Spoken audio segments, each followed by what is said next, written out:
Hello everyone, in last video we have learned utensils name like this is a tea strainer or this is whisker. In today's video we will learn that how you can make small sentences while using these utensils. So first we will take tea strainer. As we all know that it is used to put tea into the cup. Put tea into the cup? No, this is not a correct phrase. You should say it is used to strain the tea.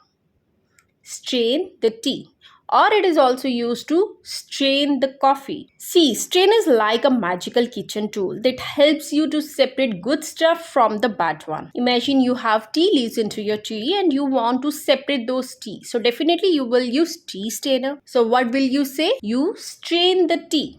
There are many more things which you can strain. Let's see more examples. They strain the pasta before serving.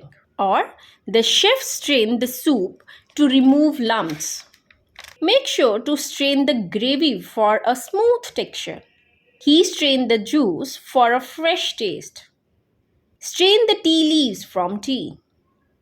She strained the sauce to remove chunks. Strain the berries to remove any dirt. Strain the excess water from the vegetable. So in all these sentences, you are separating good stuff from the bad one.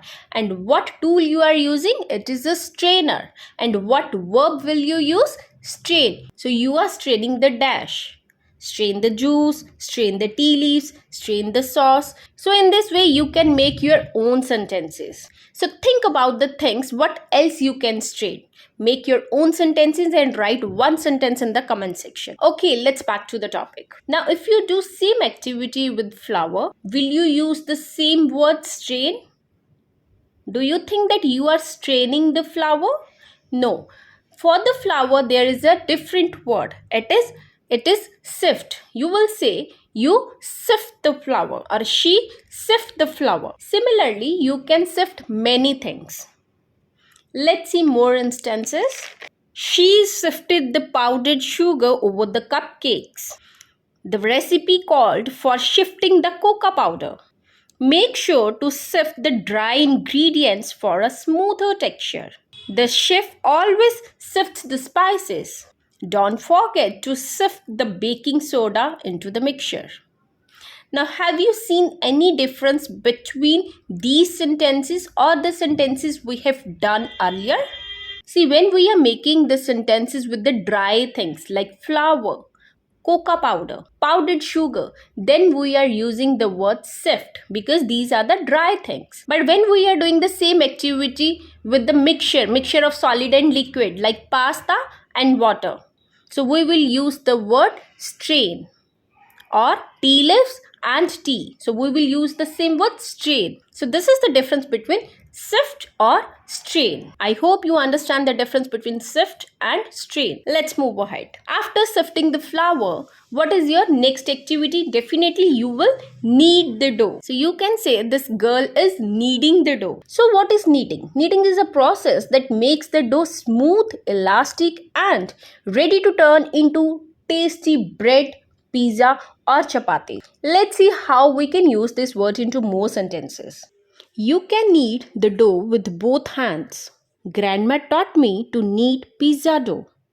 After kneading the pasta dough, cover it with the cloth.